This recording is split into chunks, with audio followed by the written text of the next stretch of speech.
Hello students, welcome to your chemistry class. Students, your chapter first solid state in chemistry is going on. Let us start the class. Here the some examples of given simple cubic, VCC and FCC. Students, you know that in a simple cubic unit cells, NC is equal to 8, NF 0, Ni 0 and total number of atoms in the unit cells यानी कि Z is equal to 1. अब यहाँ पर आपकी NC, NF और Ni क्या है? NC आपका होता है number of atoms at the corner of the cube. NF होता है आपका number of atoms at the 6 face of the cube and Ni number of atoms inside यानी कि बॉडी ऑफ द क्यूब. तो यहाँ पर आपका स्टूडेंट क्या है, सिंपल यूनिट सेल्स में या सिंपल क्यूबिक्स में आपकी NC दी गई है यानी कि कॉर्नर पर आपके कितने एटम्स प्रेजेंट होते हैं. यहाँ पर फेस पर जब सिंपल क्यूबिक यूनिट्स में ओनली कॉर्नर पर ही प्रेजेंट होते हैं, आपके फेस पे कोई पार्टिकल्स नहीं होता है इसलिए इसकी नंबर आपकी 0 है. बॉडी में कोई नहीं होता है इसलिए इसकी 0 है. और वो जो आपके 8 कॉर्नर पर 8 पार्टिकल्स प्रेजेंट होते हैं उनका टोटल कॉन्ट्रीब्यूशंस कितना आता है वो आपका है 1. ये आप पहले लेक्चर में भी पढ़ चुके हैं. इसी तरह से BCC में बॉडी सेंटर क्यूबिक में ओनली 1 पार्टिकल्स प्रेजेंट होता है जो कि आपका सेंटर ऑफ द बॉडी होता है. तो यहाँ पर क्या है आपका कि BCC वो यूनिट सेल्स होती है जिसमें कॉर्नर के साथ साथ कहाँ पर प्रेजेंट होता है, बॉडी में प्रेजेंट होता है. तो BCC में आपके कॉर्नर्स पे तो प्रेजेंट होगा ही, लेकिन साथ में आपके बॉडी सेंटर में भी 1 पार्टिकल्स प्रेजेंट होगा. तो आपका जो कॉर्नर वाला कंट्रीब्यूशन था वो कितना आता है, 1/8 निकल कर आता है. यानी कि एक पार्टिकल्स का कंट्रीब्यूशन कितना होता है, 1/8 होता है. तो 8 का कितना होगा, 8 × 1/8, तो टोटल कितना आ जाता है आपका 1 आ जाता है. बॉडी में जो आपका कंट्रीब्यूशन निकल कर आता है वो कितना आता है, 2 आता है. तो इसलिए यहाँ पर जो है वो 1 आता है. तो 1 + 1 आपका यहाँ पर 2 हो जाता है. हम इसको अभी डिस्कस भी करेंगे. इसी तरह से FCC में क्या होता है कि 8 होते हैं कॉर्नर पर और आपके फेस में होते हैं 6. तो यहाँ पर आपका जो आता है कंट्रीब्यूशन इसको 4 आ जाता है. ये कैसे आता है हम इसको यहाँ पर देखते हैं. यहाँ देखिए आपके जैसे कि ये आपका एक क्यूब प्रेजेंट है, ठीक है. यहाँ पर कॉर्नर पर होते हैं आपके सिंपल क्यूबिक में कॉर्नर पर आपके पार्टिकल्स प्रेजेंट होते हैं, ठीक है. तो यहाँ पर 8 कॉर्नर पर 8 होते हैं, ठीक है. तो यहाँ पर एक पार्टिकल्स का कंट्रीब्यूशन कितना आता है, एक पार्टिकल का कंट्रीब्यूशन होता है 1/8, ठीक है. तो 8 पार्टिकल्स का कितना आएगा, × 8.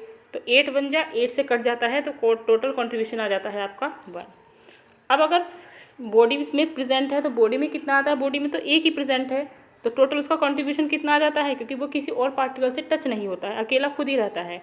तो BCC में जो रहता है वो 1 रहता है. अगर हम FCC की बात करते हैं तो FCC में आपके टोटल फेस कितने होते हैं, 6 होते हैं, ठीक है. और फेस में प्रेजेंट पार्टिकल्स का जो कॉन्ट्रीब्यूशन होता है 1/2 होता है, हाफ होता है. तो × 6 तो ये आपका आ जाता है 3, ठीक है. तो यहाँ पर आपका 3 और प्लस ये वाला 1 तो ये आ जाता है आपका टोटल 4 आ जाता है. कितना आ जाता है टोटल 4. तो अगर हम बात करते हैं क्यूबिक यूनिट सेल्स में यानी कि सिंपल वाली में SCC तो वहाँ पर आता है आपका 1, यानी कि SCC में आता है आपका 1 सिंपल क्यूबिक यूनिट सेल्स में.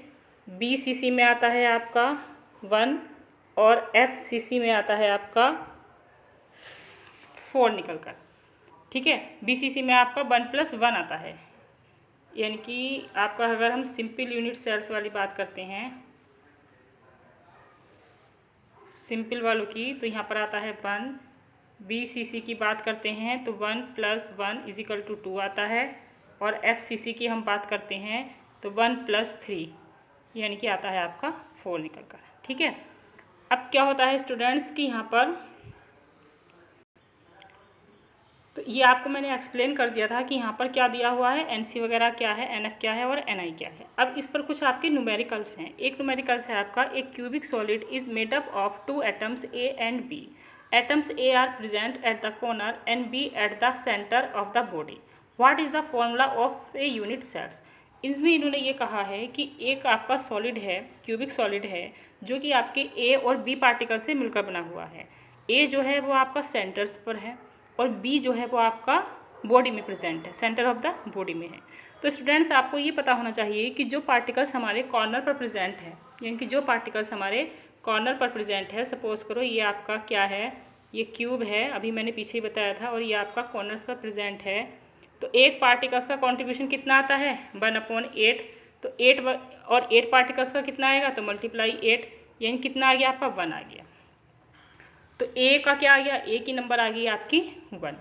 अब इसी तरीके से क्या है कि बी कहाँ प्रेजेंट है, बी आपका है, जैसे ये दे रखा है, बी आपका यहाँ बॉडी में प्रेजेंट है।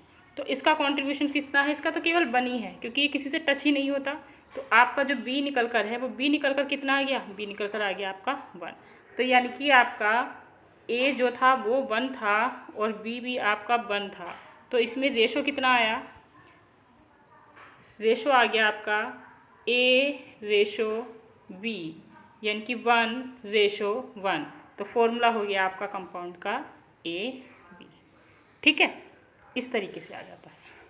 इसी तरह से ये नेक्स्ट क्वेश्चन दिया हुआ है, A unit cells consist of a cube in which there are A atoms of the corner and B atoms at the face centre. ठीक है, ए कहाँ पर प्रेजेंट है आपका, कॉर्नर पर प्रेजेंट है, बी कहाँ प्रेजेंट है आपका, फेस पर प्रेजेंट है। 2 A atoms are missing from the 2 centre of the unit, 2 corner of the unit cells. अब क्या करते हैं कि जो ए पार्टिकल्स था हमारा, जो हमारा ए पार्टिकल्स था, ए कहाँ प्रेजेंट था, कॉर्नर पर प्रेजेंट था। तो उस एक में ए के 2 पार्टिकल्स को हटा दिया गया, यानी कि 2 कॉर्नर पर से उसको हमने गायब कर दिया। ठीक है, तो टोटल कितने बचे, अब 6 बचे। तो यहाँ पर नेक्स्ट क्वेश्चन में ये कहा है कि 2 A atoms are missing from the 2 corners of the unit cell, what is the formula of the compound. तो सबसे पहले हम 8 वाले का ही देखेंगे।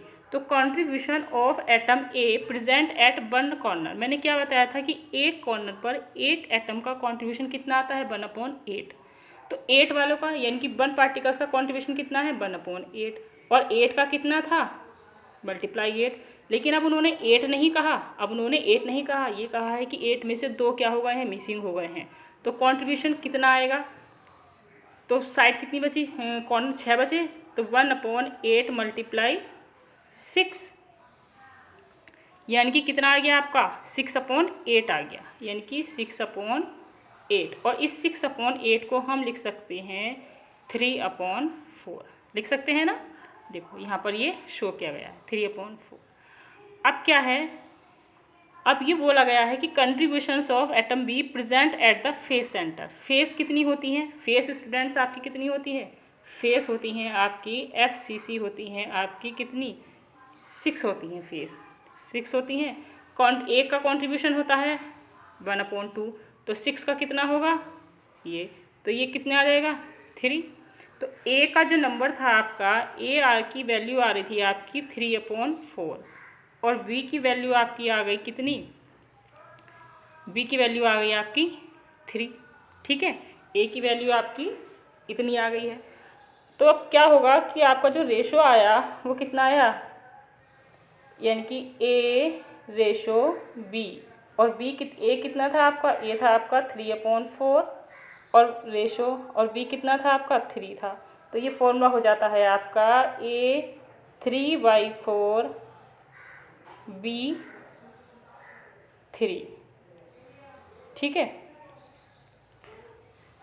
अब क्या होता है कि ये 3 से 3 ये कैंसिल, क्योंकि ये इक्वल है आपका। ठीक है, और जब हम रेशो में लेते हैं कोई चीज़, रेशो में लेते हैं तो ये 4 आपका ऊपर चला जाता है।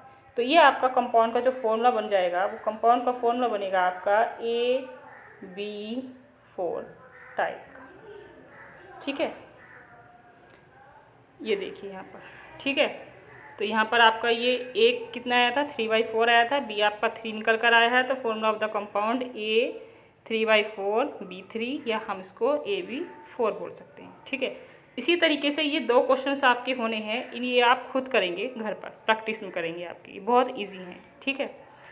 नेक्स्ट में आपका अब आ जाइए वॉइड्स वाले पर, ठीक है, टेट्राहेड्रल वॉइड्स और ऑक्टाहेड्रल वॉइड्स। अब मैंने आपको ये भी बताया था कि जो टेट्राहेड्रल वॉइड्स होते हैं वो हमारी, उनका जो परसेंटेज होता है वो 22.5% होता है, या 0.225 वॉल्यूम में आता है इनका, ठीक है। इसी तरह से हमने ऑक्टाहेड्रल वाले में बताया था कि इनका परसेंटेज आता है 41.4%, ठीक है। टेट्राहेड्रल वॉइड्स क्या होता है कि ये 4 स्फीयर से आपका सराउंडेड होता है, जो आपका टेट्राहेड्रल वॉइड्स होता है वो 4 उससे आपका सराउंडेड होता है, यानी कि यहाँ पर इसकी जो कोऑर्डिनेशन नंबर है वो कितनी आती है, कोऑर्डिनेशन नंबर आती है 4। इसी तरह से each void surrounded by 6 sphere in A octahedral. Octahedral में क्या होता है कि ईच स्फीयर जो होता है या वॉइड्स जो होता है वो, सॉरी वॉइड्स होता है, स्फीयर नहीं कहेंगे हम, वॉइड्स कहेंगे, वो आपका 6 स्फीयर से सराउंडेड होता है। यहाँ पर कोऑर्डिनेशन नंबर आपकी 6 आती है। देयर आर 2 टेट्राहेड्रल वॉइड्स पर स्फीयर, यानी कि एक स्फीयर्स के लिए जो वॉइड्स आते हैं वो आपके 2 आते हैं। लेकिन ऑक्टाहेड्रल में क्या होता है कि वहाँ पर 1 ऑक्टाहेड्रल वॉइड्स पर स्फीयर आते हैं, यानी कि एक स्फीयर के लिए आपका एक ही वॉइड होगा। तो यानी कि जो टेट्राहेड्रल्स की नंबर होती है वो ऑक्टाहेड्रल के डबल होती है टेट्राहेड्रल में, ठीक है। ये बनाया गया है कि यानी कि अगर आपके ऑक्टाहेड्रल वॉइड्स की नंबर अगर आपकी n है तो टेट्राहेड्रल्स के लिए ये वैल्यू होगी आपकी 2n, यानी कि जस्ट डबल होती है टेट्राहेड्रल के लिए। अब इसका एक न्यूमेरिकल देखते हैं तब आपको समझ में आएगा। न्यूमेरिकल है एक compound is formed by 2 elements x and y. Atoms of the element y make up CCP and those of the elements x occupy all the octahedral voids. What is the formula of the compound? यानी कि ये कहा गया है कि एक compound बना हुआ है जिसमें 2 एलिमेंट x and y हैं, ठीक है। Atoms of the element y makeup CCP या HCCP, HCP या CCP में वही आता है आपका ऑक्टाहेड्रल वॉइड्स ही आता है, ठीक है। दोनों ऑक्टाहेड्रल वॉइड्स पाए जाते हैं दोनों में, CCP और HCP में, ठीक है। तो जो हमारा ये था कि y था वो क्या बनाता है, HCP बनाता है। And those of the element x occupy all the octahedral voids, और x क्या है, x जो है वो सभी ऑक्टाहेड्रल वॉइड्स को ले लेता है, यानी कि ऑक्टाहेड्रल वॉइड्स में क्या आएगा, x की नंबर आएगी सारी। तो what is the formula of the compound. अब स्टूडेंट्स तुम्हें ये पता है कि जितने नंबर ऑफ एटम्स आपके CCP में होंगे, CCP या HCP में जितने नंबर ऑफ एटम्स आपके होते हैं उतने ही आपके उसमें ऑक्टाहेड्रल वॉइड्स होते हैं। अगर HCCP में आपके नंबर ऑफ एटम्स 1 आता है तो उसमें ऑक्टाहेड्रल वॉइड्स भी आपके 1 ही आएंगे, ठीक है। अगर यहाँ पर वो टेट्राहेड्रल में पूछ लेता तो टेट्राहेड्रल में नंबर आपकी डबल हो जाती, यानी कि अगर आपके नंबर ऑफ CCP में नंबर ऑफ एटम्स n है तो टेट्राहेड्रल में वो 2n हो जाते। लेकिन अगर यहाँ पर ऑक्टाहेड्रल के लिए नंबर ऑफ एटम्स आपके n आए हैं तो वॉइड्स भी आपके n ही आएंगे, ठीक है। तो देखो यहाँ पर क्या है, the atoms of y in CCP arrangement n, यानी कि CCP अरेंजमेंट में एटम्स की नंबर कितनी है आपकी, यहाँ पर n आ रही है, कितनी आ रही है, n आ रही है, ठीक है, जो कि इक्वल होती है। Since the number of octahedral void is equal to the number of atoms in CCP arrangement, ठीक है। ये तो तुम्हें पता है कि ऑक्टाहेड्रल वॉइड्स की जो नंबर होती है वो CCP अरेंजमेंट में प्रेजेंट एटम्स के इक्वल होती है। तो जब हमारी CCP अरेंजमेंट में एटम्स की नंबर n थी तो ऑक्टाहेड्रल वॉइड्स की नंबर भी आपकी n ही होगी। तो यानी कि जो हमारे x है वो किसके इक्वल है, n के, ठीक है। और जो हमारा x इक्वल होगा वो किसके होगा, फिर y के होगा। यानी कि क्या हुआ यहाँ पर x रेशो y, यानी कि x इक्वल हो गया y के, यानी कि n रेशो n, और फॉर्मूला क्या हो जाता है कंपाउंड का, XY हो जाता है, ठीक है। इसी तरीके से ये एक नेक्स्ट क्वेश्चन है, ये आप खुद करेंगे। Atoms of element B form HCP में वही ऑक्टाहेड्रल बनेगा, lattice, and those of the element A occupy 2/3 of the tetrahedral voids, ठीक है। जो यहाँ पर A जो है वो क्या कर रहा है, टेट्राहेड्रल वॉइड्स का 2/3 पार्ट्स, यानी कि 2/3 पार्ट्स आपका टेट्राहेड्रल वॉइड्स है। तो what is the formula of compound form by the element A and B। Atoms of element B form HCP, B क्या बना रहा है, SCP बना रहा है। तो बी में तो क्या हो गया, कितनी नंबर हो गई एटम्स की, n नंबर आ गई, ठीक है।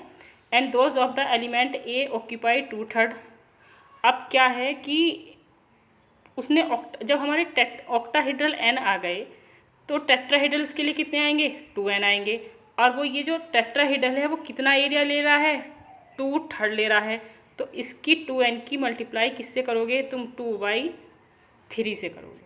ये ऐसा क्वेश्चन होगा, ठीक है। क्योंकि उन्होंने SCP में क्या कह दिया, SCP में ये कह दिया कि जो B है वो SCP बना रहा है, यानी कि तो इसका मतलब क्या है कि B में SCP ऑक्टाहेड्रल होता है, तो HCP में नंबर ऑफ एटम भी आपके n होंगे और वॉइड्स भी आपके n होंगे। तो जब यहाँ पर आपके नंबर ऑफ एटम्स आपके n आ जाएंगे या वॉइड्स आपके n आ जाएंगे, तो ऑक्टाहेड्रल में पूछ रहा है, तो जब टेट्राहेड्रल में n है, ऑक्टाहेड्रल में n है, तो टेट्राहेड्रल में कितने होंगे, ये 2n होंगे। लेकिन वो उसका एरिया उन्होंने कितना कह दिया, 2/3 दे दिया, तो इसकी मल्टीप्लाई 2/3 से कर देना, ठीक है। ऐसे आपका फॉर्मूला आ जाएगा ये, ठीक है। तो इस क्वेश्चंस को आप खुद करेंगे, मैंने आपको ये एक्सप्लेन कर दिया है। इसके बाद आता है, नेक्स्ट है आपका रेडियस रेशो। रेडियस रेशो क्या आता है, देखो, the ratio of the radius of cation to that of anion in an ionic crystal solid. किसी भी आयनिक क्रिस्टल सॉलिड में जो आपका कैटायन और एनायन का रेशो होता है वो आपका रेडियस रेशो कहलाता है। जैसे आर यहाँ पर रेडियस रेशो है, capital R is equal to होता है ये R positive upon R negative, यानी कि R cation upon R anion के। अब स्टूडेंट्स यहाँ पर ये टेबल मैंने आपको पहले भी सेंड की थी कि यहाँ पर हम ये देख लेते हैं कि अगर रेडियस की जो रेंज है वो 0.155 से कम अगर है तो कोऑर्डिनेशन नंबर 2 आती है। इनकी ज्योमेट्री और एग्जाम्पल मैंने लास्ट वाली वीडियो में आपको बताया था, PDF में भी आपका है। और अगर कोऑर्डिनेशन, अगर आपकी रेडियस रेशो पड़ती है इन दोनों के बीच में तो कोऑर्डिनेशन नंबर आपकी 3 आती है निकल कर। इन दोनों के बीच की अगर आती है तो कोऑर्डिनेशन नंबर 4 है। इन दोनों के बीच में आता है तो कोऑर्डिनेशन नंबर आपका 6 है। और इतने से अगर 1 के बीच में आता है तो कोऑर्डिनेशन नंबर आपका 8 है। इसी पर एक ये न्यूमेरिकल है, इसमें predict the structure of MgO crystal. MgO crystal की आपको स्ट्रक्चर बतानी है एंड द कोऑर्डिनेशन, और कोऑर्डिनेशन नंबर बताना है। The cation in which radius of the anion and anions are 65 pm and इतने। वहाँ पर आपने कैटायन और एनायन की रेडियस दे दी, तो आप रेडियस रेशो रूल लगा दो। कैटायन की रेडियस ये हो गई, एनायन की रेडियस आपकी ये हो गई, ये निकल कर आपका आ गया। अब आप इसमें ये देखेंगे कि ये रेंज कहाँ पड़ रही है। ये रेंज आपकी जो पड़ रही है वो यहाँ पड़ रही है, इस वाले इसमें पड़ रही है, ये इसमें, ठीक है। तो इस रेंज में जब आपका रेडियस रेशो जो है ये आ गया है तो आपने ये देखा कि ये इसके बीच में आ रहा है, तो यहाँ पर कोऑर्डिनेशन नंबर 6 हो जाएगी। और जिसकी कोऑर्डिनेशन नंबर 6 होती है उसकी ज्योमेट्री यानी कि स्ट्रक्चर आपकी ऑक्टाहेड्रल होती है, ठीक है। कितनी होती है, ऑक्टाहेड्रल।